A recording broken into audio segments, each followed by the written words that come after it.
Failures. So I want to talk to you about the fails. Failing, going wrong, making mistakes, making an error, taking the microphone and saying, hey, make some noise, Malta. Crap, I mean Spain. Crap, I mean America. These type of things, they can happen. The most important thing you need to realize is you're playing in front of humans. You can make a mistake. The only thing you have to do afterwards is apologize. Now, someone just asked me what was my biggest fail ever. And my personal feeling of failing ever, the worst one ever, was at Ultra, I think in 2011 or 2012. And I was playing. And they had a power issue. The power went out. And all the power went out of the stage, of the system, the main speakers. It was completely quiet. The only thing that didn't die was my monitors. And my monitors were pretty loud. So I was there playing a record and like going like, yeah, amazing. Woo, make some noise. And like the whole crowd was just standing there like, whoa, what is this? And like, what's happening? What's happening? Crap. Yo, make some noise. Nothing. Like, crap. And I turn off my monitors to go talk to my tour manager, and I turn off my monitors and it's quiet. And I turn on my monitors, I hear the music, and I turn it off, it's quiet. So my monitors were still on, but the entire system went offline. So I was there jumping around like an idiot because I had sound. I thought everything was fine, but they couldn't hear anything. So that was definitely the most terrible feeling of failing in my life. And what I realize now is that when these type of things happen, is being angry about it or being upset about it is not going to make it better. So instead, what you should do when this type of stuff happens, accept that, like, be humble, accept that these type of things can happen. Like, the audience is not going to want to kill you for this. Your fans are going to be fine. The people at the festival, they don't care. Like, it happens. Just bring back the music. So what you have to do in order to deal with failure, or in order to, how you say, deal with failure personally, but also professionally, make sure that whatever you do next, you actually have a record to play that's going to get it going immediately.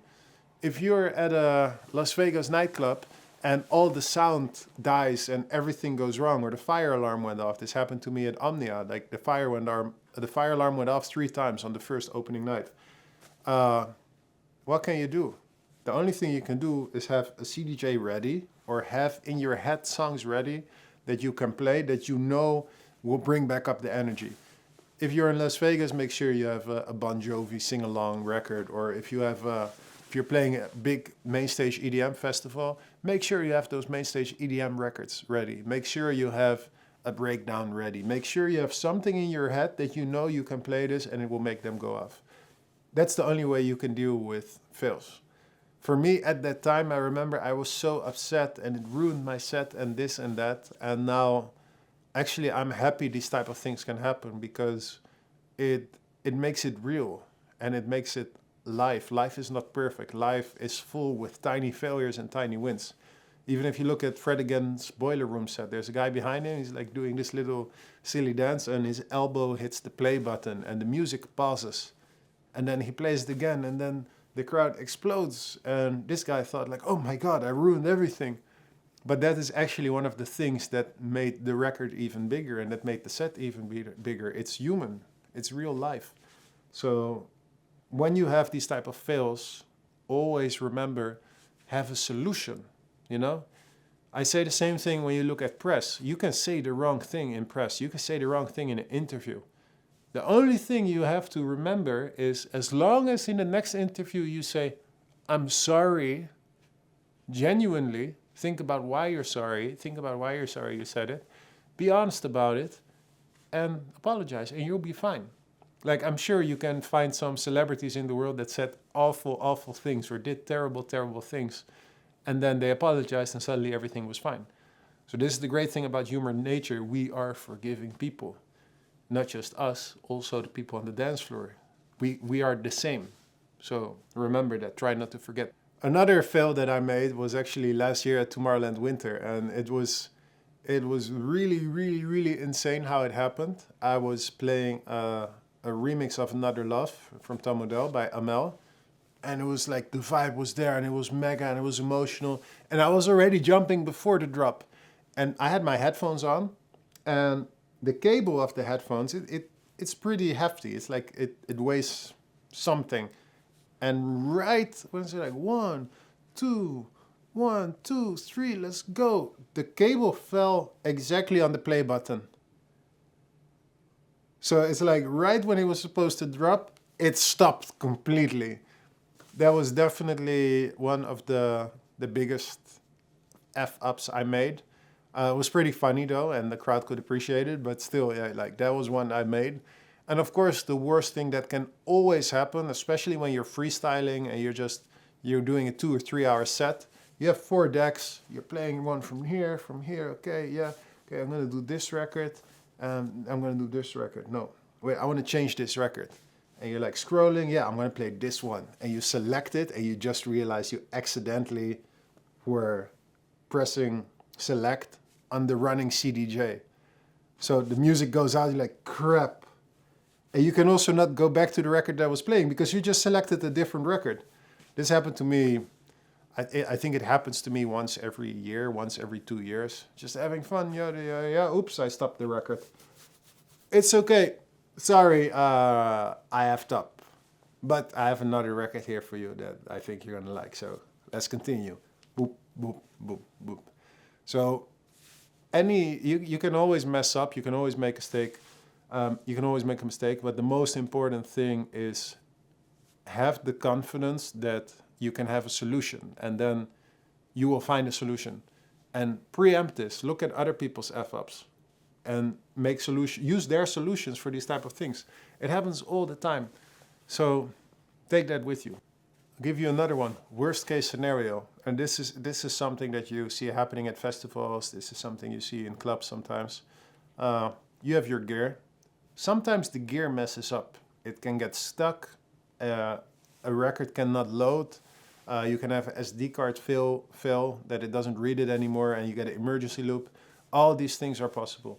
And you see this a lot. You see the DJ go like, you can't talk, you don't have microphone. Look, it's broken.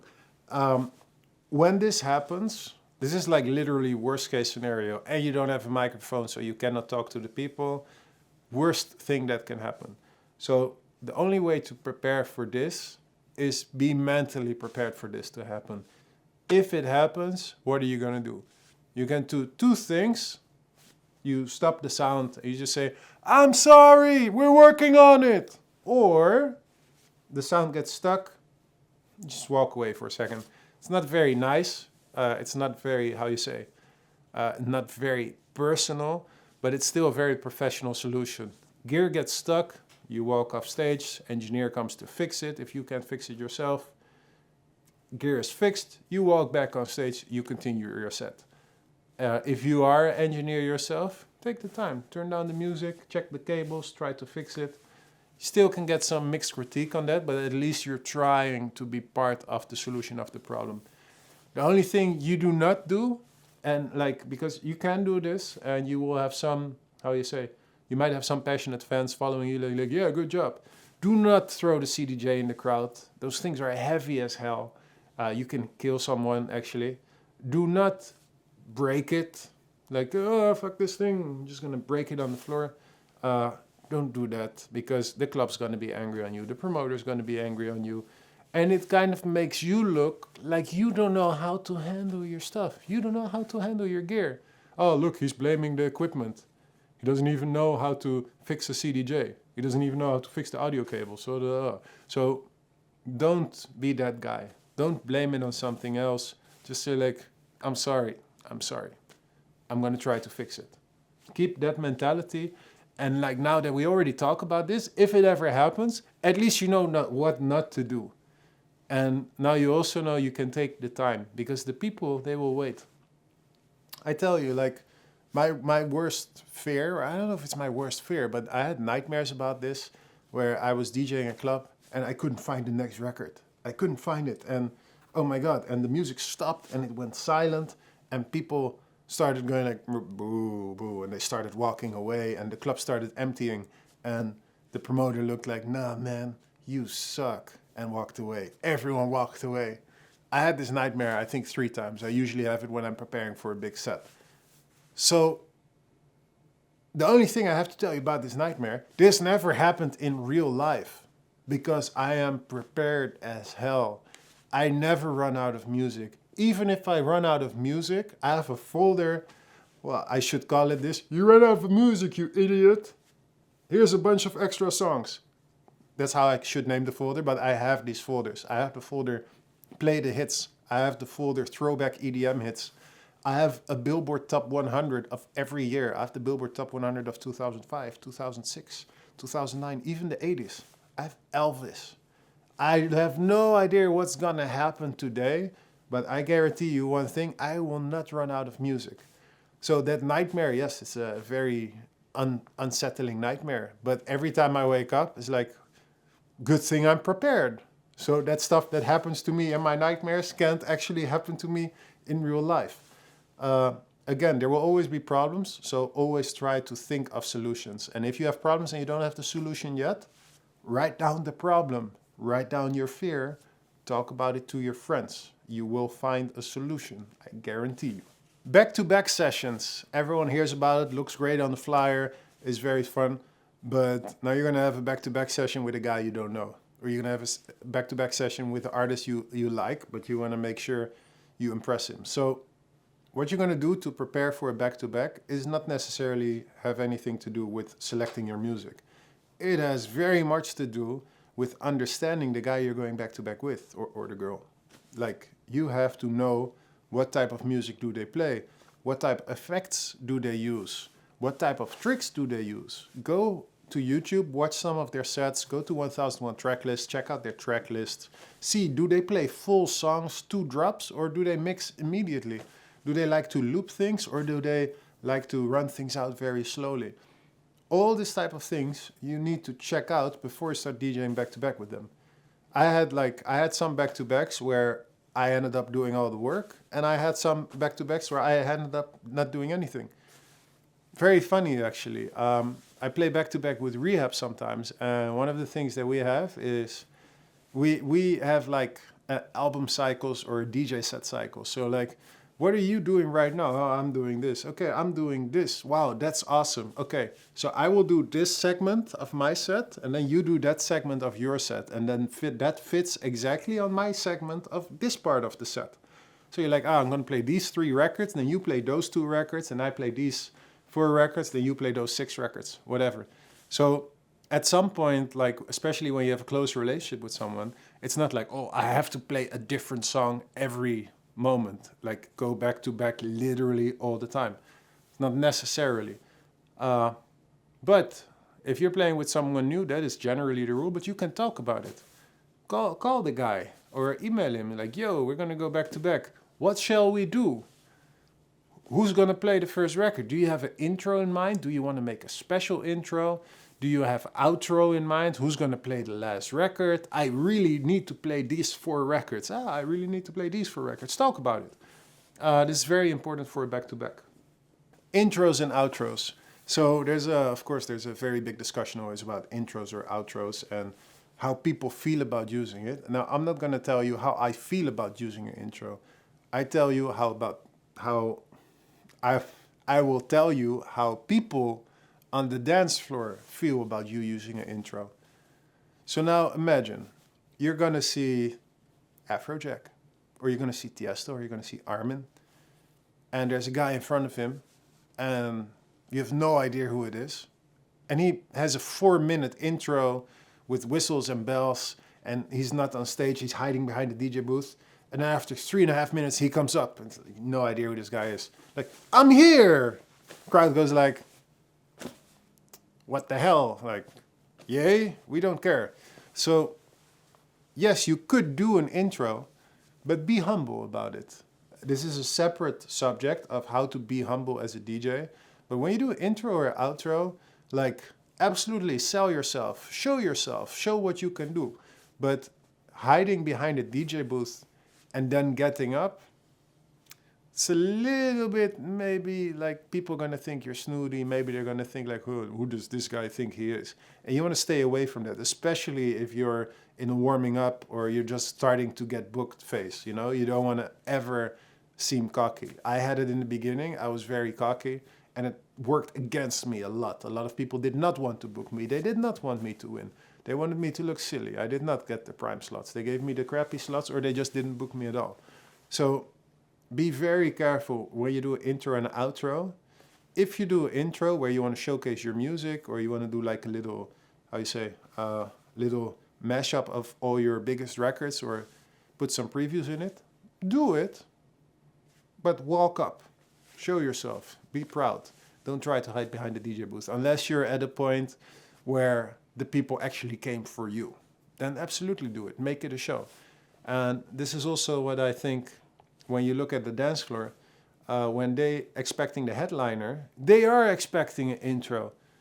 They are expecting something that gets them more excited. Like when you watch a movie, you don't immediately see the main guy doing the main thing. No, there's an introduction, there's some production credits, there's the secondary character having a conversation with the third side character, and then the main character comes in. Like, make it a movie. If you're at a level where you're selling tickets and you want to entertain, not just be a DJ, but be an artist and give an entertaining show, build the tension, play with it, build the intro. Don't start off with your biggest hit.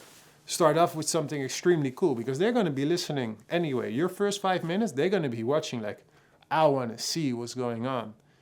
And then after 5 minutes, after 10 minutes, then you can give them the first hit. Like, hey, remember this song? They go, oh my God, I love this song.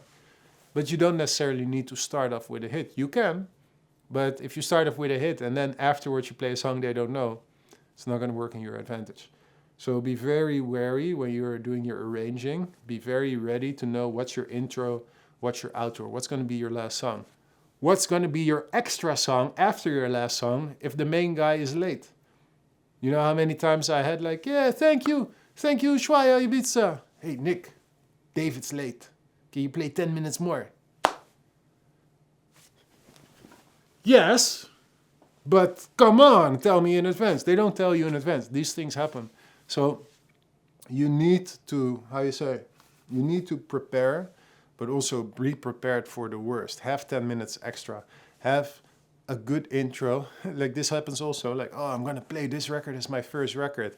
And then the guy that's playing before you is playing that record you wanted to start with as his last record. What's your plan, bro?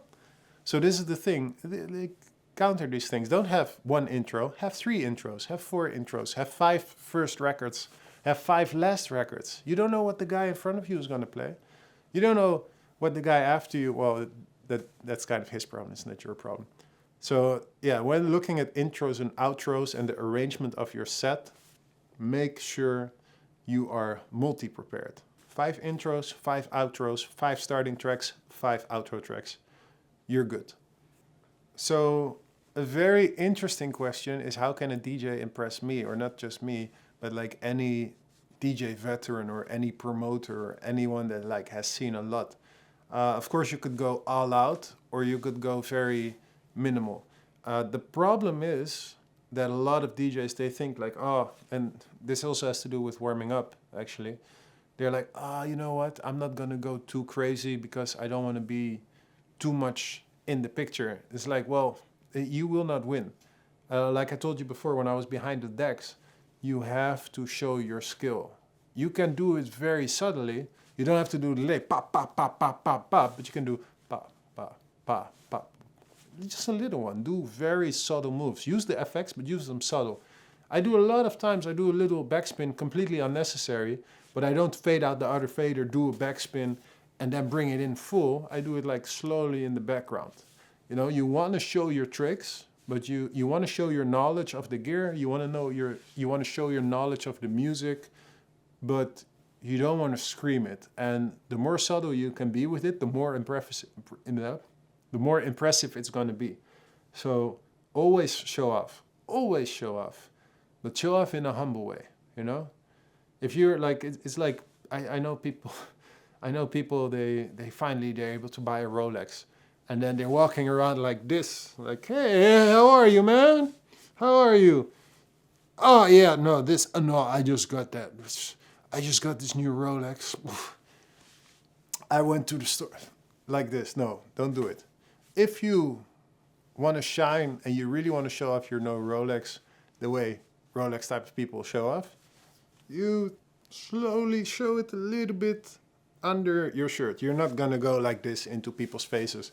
Like, are you not gonna ask me anything about my new Rolex? No, that's so from a DJing perspective, play a new song, play the latest song, show that you know everything that you're doing, play around with loops, but do it in a way where we can see it from the professional perspective, but it's not super out there for the audience. Like, show it, be subtle. Loop, EQ out slowly, filter out slowly. Let another record run in the background. That when the people think like, there's the next record, your loop is still secretly running in the background. I had many times where I was doing a set. I do a lot of after parties for festivals, and people are like looking at me like, oh my God, what are you doing? And I'm like running 3 or 4 decks at the same time. But I don't do it like with all equalizers open. I have like one, I only have the mid still open, and the other one I still have a little bit of sub. Here I have a hi-hat, and then one is running with, with the reverb on it, and I'm doing some extra things. So if you want to show off at a very high level. So practice this, and then also practice the levels. Because if you're doing like the loop thing, like the little loop thing, make it. If you don't put a reverb on it, you're just going to sound like a guy that just figured it out. If you put a reverb on it, it sounds like, ooh, you're doing a trick that everyone knows, but you're doing it a little bit more sexy. So try to figure out how can you do these tricks better sounding, instead of just seeming like a guy that's doing what he saw one guy do on the internet. And again, the subtlety, don't do it every record. Do it sometimes. Like, say you have 1 hour and you're going to play 10 tracks, do 1 trick per record. And make sure it's a different trick every record. And I guarantee you, you will impress people, professionals. The warm-up. You finally got booked. You're warming up for one of your favorite artists, or you're warming up for artists you've never known before. First of all, always learn the music of whatever artist is performing after you. If he's playing after you and you know he always opens with this record, it's not his record, so you could have the freedom to play the record. You're like, I'm going to use that record so he can't open with it. No, don't do it. Don't play it, and when you see him, like, I saw that you always open with this record, so I saved it for you. They will appreciate it. They're like, nice guy. Then, second thing about warming up, what a lot of people do, the mistake they make, like, I have to warm up, so I'm going to be very calm. I have this a lot in Las Vegas, actually. Slots in Las Vegas are usually 11 to 1, 1 to 3, and then 3 to 4 or 3 to 5, depends on what's going on. So at so many times I walked in, and this guy at 12:30, like, playing some fun songs, some hits here and there, everyone having a good time. And then at 12:45, he starts playing deep underground, trying to take it back. I wanted to bring down the energy for you so you can take over. Like, bro, I'm going to start like it's someone's burial. It's going to be a super sad situation the moment I start. Like, I want to start at a peak. I want to start with everyone happy and excited. So what I would say to you is, out of respect to the next DJ, first of all, play you have your set. The moment you see the next DJ, you go to him like, yo, you want me to bring it up? You want me to bring it down? What do you want me to do? Or you do it to the promoter, like, what do you want me to do? This way, first of all, you have more of a bond with the promoter, with the DJ. Also, you will be respected for your skill, that you're able to go both ways. That means like, hey, this guy can go both ways. That's amazing. I might be able to take him on tour with me, because for some clubs you need to go down, for some clubs you need to go up. Whatever. So it's a show of skill. And most importantly, it's a show of humility. You're being humble. You're showing, listen, my priority tonight is make sure that your headliner is shining. Hey, Mr. Promoter, my priority tonight's not my set. My set is made to make you make maximum money, sell maximum tickets, sell maximum drinks.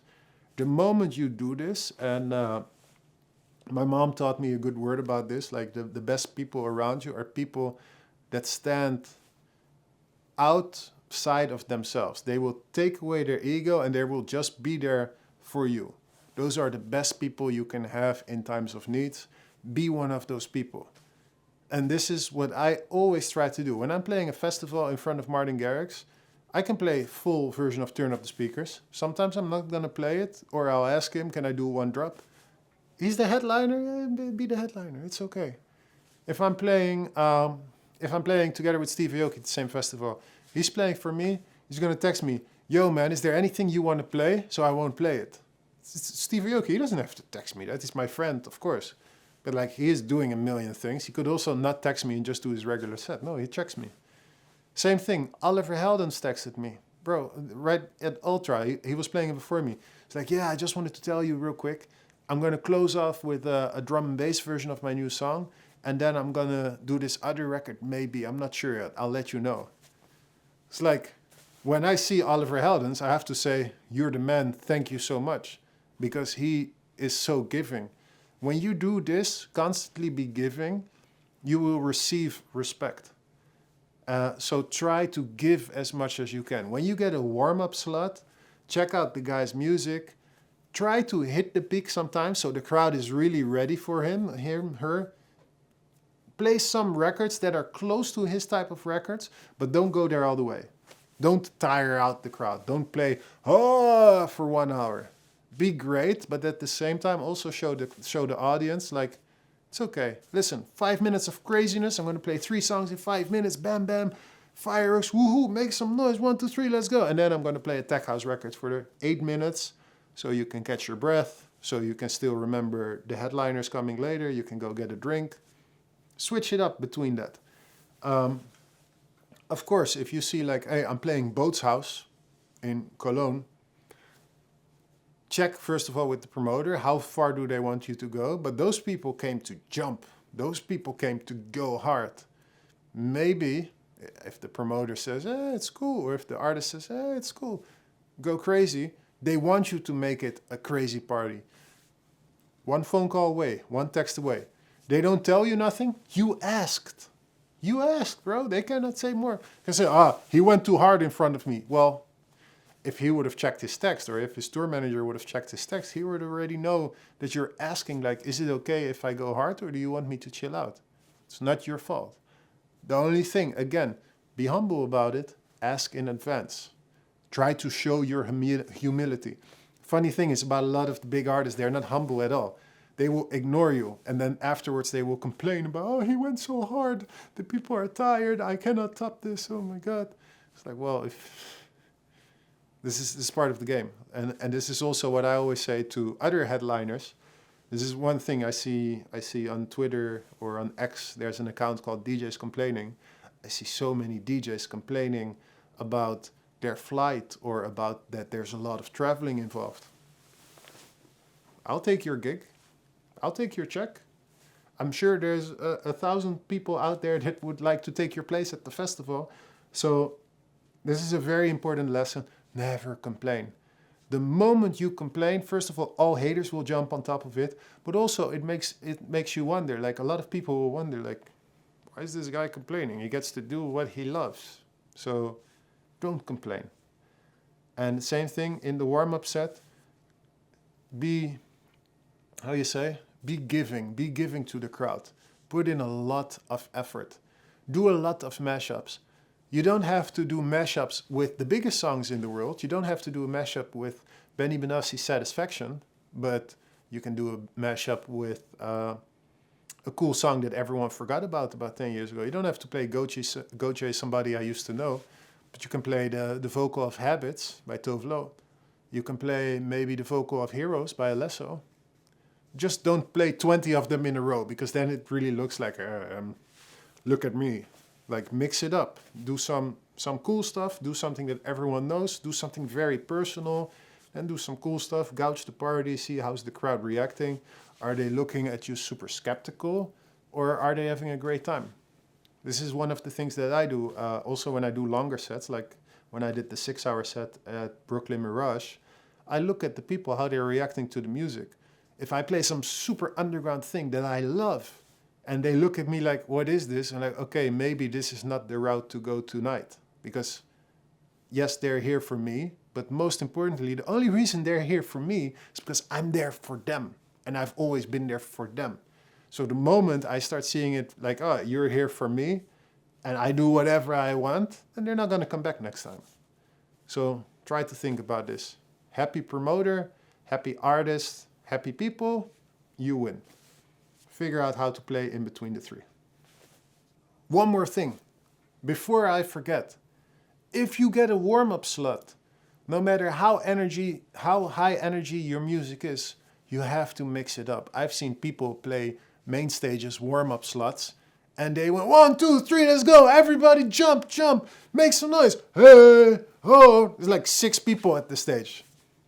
Bro, you will look silly. And most importantly, when the promoter sees that, they know they're never going to put you in the bigger slot because you don't even know how to handle 6 people. You don't know how to adapt to the situation. You don't know how to adapt if it starts raining and everyone walks away. So very importantly, don't overdo it. Again, this is what I'm saying. If you be humble, you can still have a moment where you play an EDM song and then build it back down, take it back to a tech house record. You get a warm-up slot, adjust your music to it. This is what it's like as a DJ. Lots of thinking, lots of looking at all relevant factors to make the night a success. Not just your set, the night. And if you make a good set that makes the night a success, the promoter will thank you and will book you more often. Be humbler. I wish I could have told myself this 15 years ago. No. So I'm going to tell you right now. Chapter, be humbler. Not be humble, be humbler. Be humbler than you usually are. You don't have to be super humble. You don't have to be the most humble person in the world. But you want to treat the people around you with a certain type of respect, like you would treat a family member, like you would treat one of your best friends. Don't treat them like strangers. Treat them as someone you appreciate. And you should appreciate them because they gave you a slot. They gave you a booking. They're giving you the chance to network backstage with them. I don't know. They might be able to give you the opportunity. So be humbler about it. And I'm not saying, when I'm saying be humbler, I'm not saying be extra nice or be extra sweet. Like, oh my God, thank you so much for the opportunity. It means the world to me. Like, I cannot explain how much it means. No. Thank you so much for the opportunity. I really appreciate it. And I won't forget it. It's enough. You have to say, thank you so much. This happens a lot, actually, in certain areas of the world where people are like way over the top with like, you don't understand how much this means to me, man. It's deep inside my soul. Of course, if you really feel it that way, you can say it.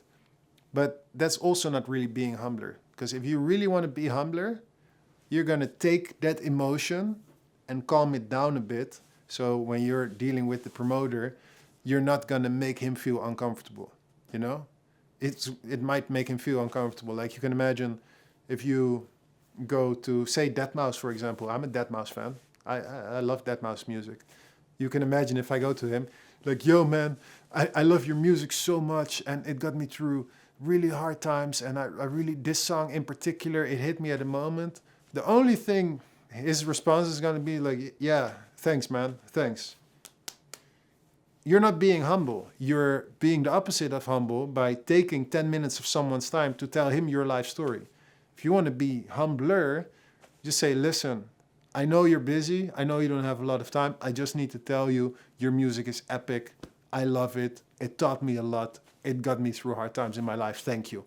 Have fun. And walk away. Don't crowd his vision. Don't crowd his time. Don't wait for a response.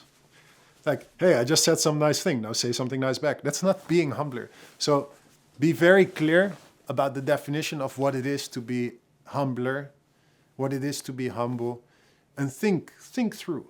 Don't just say like, oh yeah, I'm gonna suck his whatever. No, it doesn't work like that. Be humble, be smart, be honest.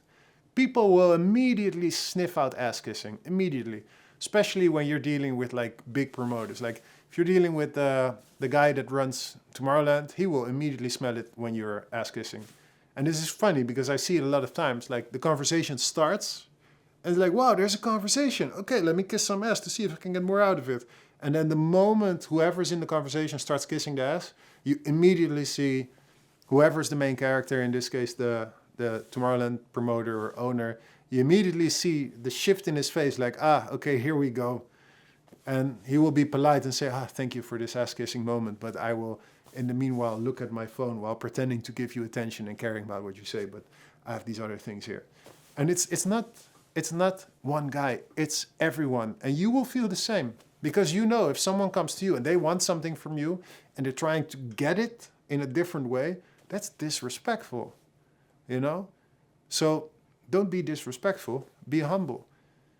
If you see the guy that runs your local club and you would love to play that club and you used to go there all the time and party there, tell him very simple. Listen, man, I know you're busy. I know you must get this a lot, but I'm a DJ. I love your club. I used to go there all the time. I hope to play your club one day. Done. Don't wait for a response. Don't stand there like crowding his space. Just say it. And then get there in a different way. Because you're not going to get there by saying, please let me play your club. Because this guy's a business guy. You know, the promoter, the nightclub owner, even the artists and the tour managers, it's their daily business. They do this all the time. So it should not be like, please make my life better. No, it should be, I can make your life better. So you need to have something to sell. And you're not going to sell it by, please take the time to looking at my YouTube. No. Convince someone next to him that you are great, and then have that guy go to him like, hey, wow, you should look at this guy's YouTube. He's insane. Word of mouth. Word of mouth is probably the most powerful promotion tool out there. So figure that out. Figure out how to show off how good you are to the people in his vicinity, but don't ask for it. If you ask for it, you're just going to be, it's going to seem like they're doing you a favor. It should seem like you're doing them a favor. But in order to do that, you need to be really skilled. So that's why I keep saying, like, really work on your craft. Be as good as James Hype. You want to go to the promoter and say, listen, I sell the same tickets as James Hype. I can DJ as good as James Hype, but I'm only 1/10 of the price. Give me a shot. Okay. You need to say it really confident, but this is interesting business for a guy like that. Same thing when you have your favorite artist, just say like, hey, I love your work, I love your music, I join your stream a lot, or I see you on Instagram a lot, or whatever. And then afterwards, send him a DM with music, or send him, send him a message in the stream when you're watching the stream. Hey, I saw you at this festival and I just said I love your music. But don't be lazy, and don't be, I think it's kind of the opposite of humble, demanding someone's attention the moment you see him. It's like, the way I see it is like when someone comes to me, or the way I used to see it when I went to someone, it's like, do you have an email address for promos? Like, yes, I do. Please give it to him. It's ... at wallrecordings.com. If then I get the response saying like, yeah, but I want your email address, I was like, I understand you want my email address, but I get 1,000 songs a day, and this person goes through 1,000 songs to find 10 good songs, so maybe send it to them. And if it's actually good, it would get to me anyway. So if someone gives you a promo email address and you say, yeah, but I want your personal email, it's like you should already think that if your stuff is good enough, it will already get to the personal email. And again, it's getting a little bit hazy here because I'm trying to find a lot of examples. But I think the most important thing, what you have to remember when I say be humbler, is be humble in your track selection, but still be amazing. Be humble in showing off skills, but still show off your skills. Be humble when you're networking, but still be very loud. But you should be, if you're super great, you don't have to be that loud. Because if you're confident, people will say like, oh, wow, this guy must do something interesting because he's not trying to shove me his new record down my throat, you know? So try to remember this, especially now with the opportunities that we are creating with Tomorrowland Academy and the Wall Pro Academy. you're gonna have networking opportunities. And this is the reason why we're doing this entire class. So when you are gonna be backstage at Tomorrowland, you know what to say. Like, I can guarantee you, the worst thing you can do when you want to work with an artist or you want to DJ somewhere or whatever is ask for a photo. Because it shows that you already think you're never going to see them again. So it's like, okay, so you could build a relationship or you could take a photo. Photo's not going to get you anywhere, bro. It's going to allow you to show off on Instagram. You can pretend like you're cooking something up. But to the artist, it already shows like, yeah, sure. And we'll take a photo. They'll take a photo. Carnage will take a photo with you. Armin will take a photo with you. But the moment you ask for a photo, it's like, it's a fan. If you are a musician or you are a producer, it's like, I would love for you to hear my music someday. Instead of saying like, where can I send you my records? Like, I would love for you to hear my music someday. If you say that, that's a very different statement. That means like, I am working hard to be so great, to be appreciated by you at some point. Versus saying like, please help me get better with my music. You have any feedback? You have any, can I send you an email? Can we have a conversation? It's like, bro, you're asking for someone all the time that's like, constant. Like if you're backstage at Tomorrowland and you see Armin van Buuren, I guarantee you there will be 10 people around him. And you go to him, you're like, hey, Armin, I see there's 10 people here, but how about you give me 20 minutes of your time to have a conversation about my upcoming music, which is very important to me. Is that humble? Not really. That's why I'm saying, like, use this knowledge to your benefit. When you see Armin van Buuren backstage at Tomorrowland, say to him, very short, take the least possible amount of his time, whatever you want to say to him, and then talk to his label manager, talk to his manager, talk to his tour manager, talk to his cameraman. You know, ask his cameraman, like, yo, man, what do you think for me is the best way to get him to hear my music, to listen to my music? This is also a very, like, small word trick that you can use. You can say, how do you think, Mr. Cameraman, I can get him to hear my music? Not listen. Listen is an activity. Listen is I have to pay attention. Hear. That's how you do it. Or you can also do the opposite, which is not humble. But then you have to be really good because else people love to shut you down. Just play your music. Bring a little tiny speaker and just play it. Don't say anything. Just play it. Because if you play a great record, every DJ will go and like, yo, man, what's that record? Super simple because we all love music. But again, it needs to be super amazing. Because if you're doing some party trick that everyone already did 10 times, but you did it in a different flavor, consumers might love it, and consumers, I mean dance floor, but the so-called gatekeepers, the big DJs with the big track lists and the big main stages, they're not gonna play something that they could make themselves or one of their artists could make on their label, and that has already been done 10 times, you know? Like if you're gonna do a Fisher losing it trick, but you do it with a train horn instead of whatever the horn is on the record, it's like, are we going to get away with that when we are playing a main stage somewhere or we're playing a party? Because people are going to say the same thing to us. Like, oh, that's just that old party trick in a different flavor. So, again, be humble. And I'm telling you this, again, I'm telling you this as a friend. I'm not trying to be humble right now. I'm not in artist mode. But I guarantee you, I was in the room with Kanye West. I was standing next to Kanye West. Bro, I spoke to him many of times, actually, when he performed. Amazing. Super nice guy. But the moment I'm in a room with Kanye West, and he's about to get on stage, and there's 20 people around him, and, like, I'm standing here, I'm not going to, like, I love your music, man. No, I'm like, this guy is focused. This guy is about to go on stage. I'm quiet. I was in an elevator with, with a very famous influencer, one of my favorite, well, I'd say actor by now. I think his name is King Butch. I didn't say anything.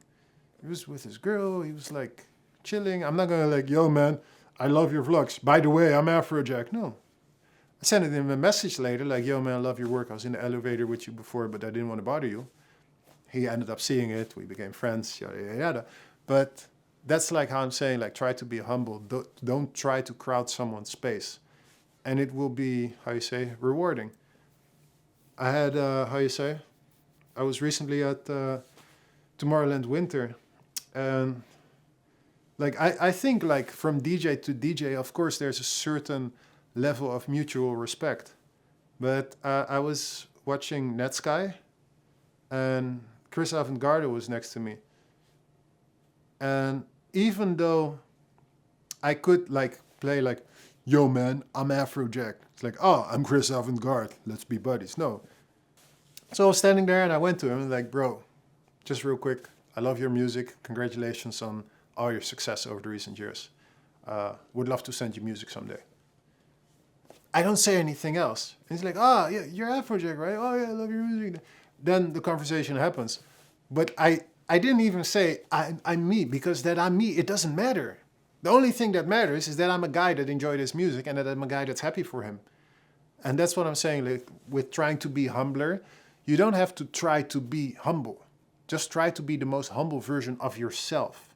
Don't pretend to be anyone else.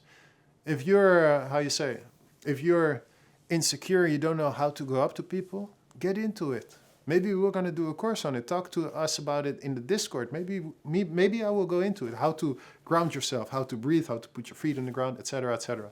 But the only thing I keep saying, be you, but be the humble version of you.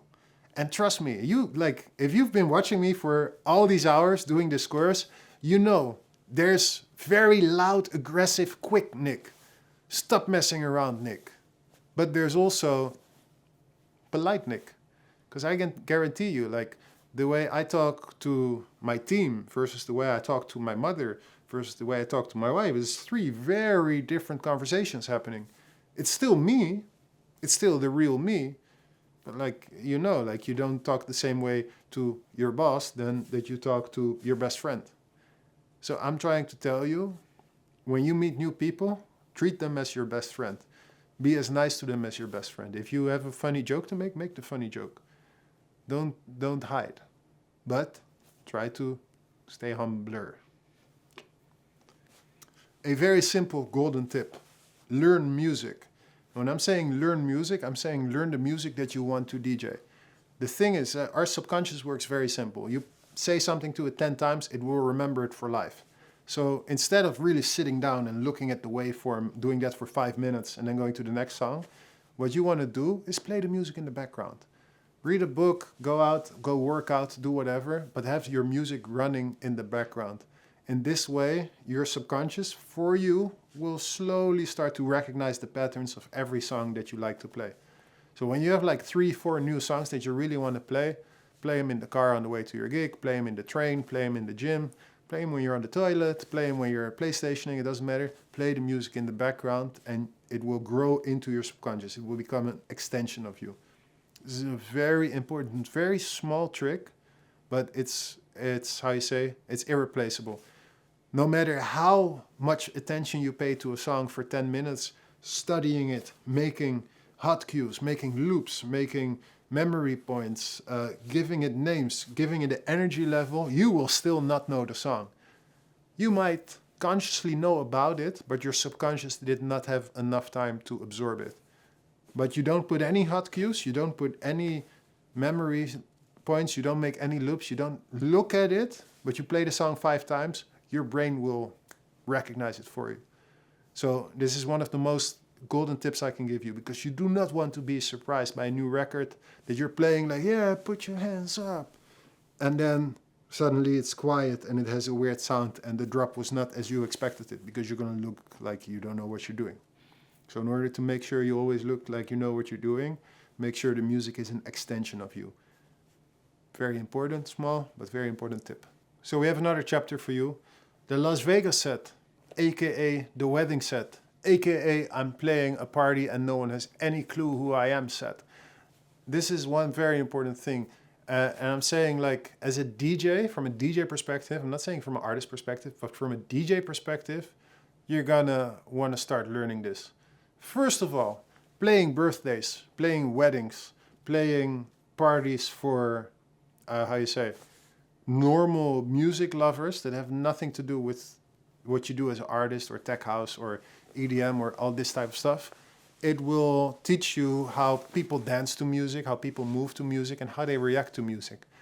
And it will allow you to spend more time with the decks. And this is eventually what we all want. Like if we have some guy that's gonna pay us money to be there and then also pay us money to rent CDJs and a DJM, it's like you can do all these tricks and you can play with it and you're getting paid. Bro, play the birthday party.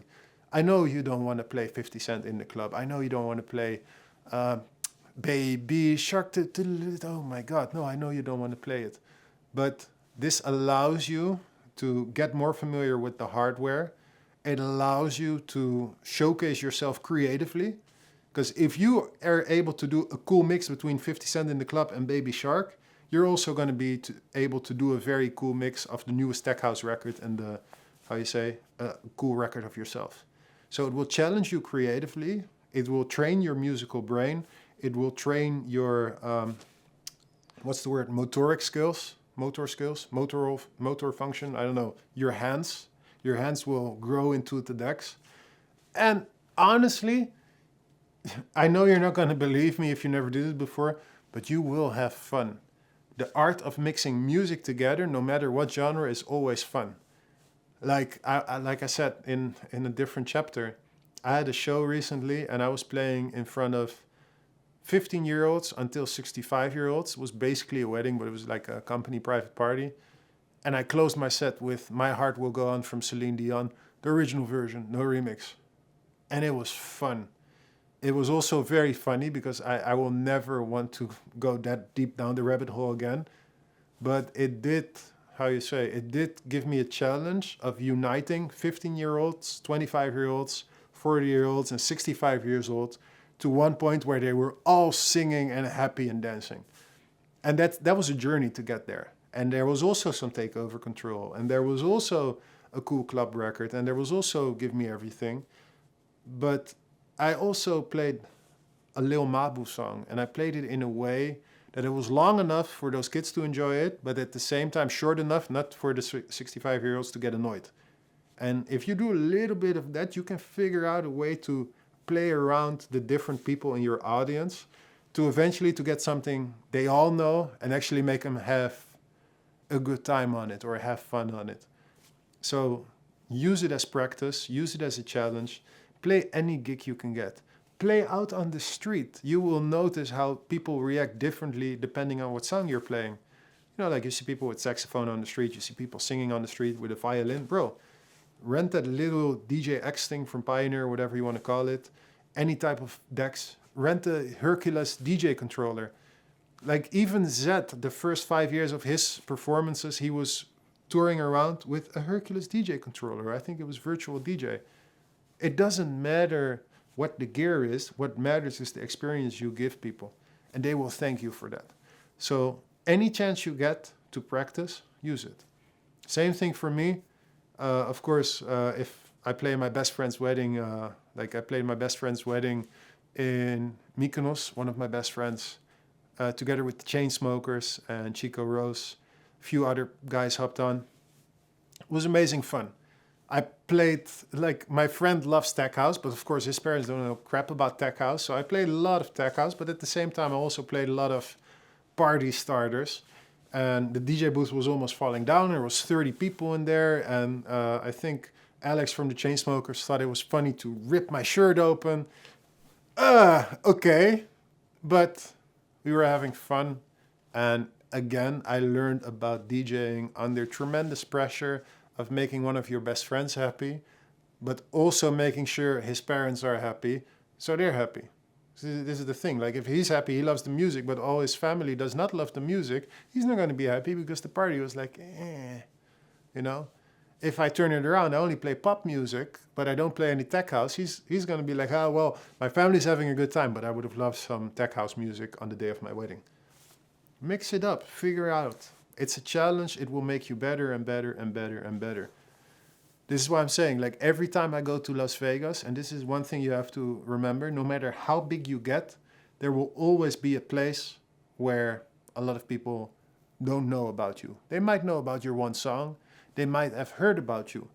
But like I've been in the elevator in Las Vegas with people And they're like, oh yeah, I'm gonna see Afrojack tonight. Yeah, yeah. What's his song? I don't know, but I heard he's really good. So you have to imagine when you're playing a club in Las Vegas, and like me, like I'm a headliner, and I'm standing there. I already know there's gonna be, say, 20% people that know my songs. They know Takeover Control, Give Me Everything, 10 Feet Tall. They know Bang Duck. They know Rock the House. Bam, yeah, let's have a party. Then there's gonna be 20% table buyers, and like they don't care at all. They don't know nothing. They just heard Afrojack's cool, so there'll probably be hot girls there. So I want to go there, spend some money, get some girls, whatever. They just want to have the time of their lives. So that's another 20%. And they have 60% that will probably know one or two songs, and they have no idea what I'm about. They don't follow me on Instagram. They didn't see if I flew in commercial or on a jet. They didn't see what I did today. They don't know what music I like. They don't know I'm obsessed with drum and bass. They're not obsessed with tech house. They think like it's just going to be a fun party. So remember, no matter how far you get, you're always going to get in situations where sometimes 100% of the people love your music, and sometimes 20% of the people love your music, and 80% they have no clue what's really going on. This happens. So of course it's different every time, but keep this in the back of your head. And trust me when I tell you, like, I've seen my share. I played Grunk's Super Bowl party this year at EBC in Las Vegas. And I had to dig deep. I was playing after Flo Rida. Flo Rida went on the stage in front of the DJ booth. He's a good friend of mine, amazing guy. He went on stage. He did 10 of the biggest hits America's ever seen. He had his 15 friends on stage, a bunch of girls. Grunk on stage with his brother, his family. And then Flo saw me, and Flo was done. She's like, yeah, man, make some noise for Afrojack. Bro, they couldn't see me because there was 20 people in front of me on the stage, and Grunk and his family. I was like, okay, am I now really going to start with my standard intro while no one could ever see me? No. You adjust. You figure it out. You adjust the selection. You adjust the music selection. You still be you. I still played some new IDs. I still played some new drops. But I also played some happy, fun, party time songs to try and raise the crowd up. Even better, I actually looked online, what type of music does Grunk like? What's his playlist? What's his party playlist? What's his get ready playlist? I check all these things. You should check all these things. When you're playing your friend's birthday, when you're playing a wedding, what are their favorite songs? What are songs they absolutely don't want to hear? If you have their number, text them. Ask them. If you have a fake email address that pretends to be a manager, say, hey, the DJ needs to know tonight what songs do you really want to hear and what songs do you not want to hear. It's very time sensitive. Please let us know ASAP. Ask, do study, practice, and take the challenges. Like if you get a festival that says like, we love to book you, but we're underground techno. Try it. Try to figure out a way of, how you say, a way of saying like, say you're a DJ Suitcase. This is also always the name I use because I always look around. I always see a suitcase. So your name is DJ Suitcase and you're known for EDM, but now you're playing an underground techno festival. What is the underground techno sound of DJ Suitcase? Remember, we are human beings. We don't eat the same food every night. We don't do the same thing every day. We change. We are variable. We have multiple sides. Some days you eat chicken, some days you eat pancakes. So it's the same thing for Afrojack. Some days I'm Tech House After Party 3-hour set. Some days I'm 1 hour main stage madness, only mashups. Some days I'm jazz music in the background when I'm having lunch in my house. Same thing for DJ Suitcase. You might have drum and bass, main, very loud, very quick. You might have underground electronica. And you might have some Afro house in between whenever you feel like it. Of course, don't do all these things at the same time. You're not going to eat a chicken pancake, I think, or strawberries with salami. But you could have, today I'm going to have a salami sandwich, and tomorrow I'm going to have some strawberries. But yeah, so be very careful not to do the same thing at the same time because people will be very confused. It's like you get weird flavors, weird tastes. But try to remember as time progresses, there's always the right thing for the right time. Keep these things in the back of your head and your life will be a lot easier.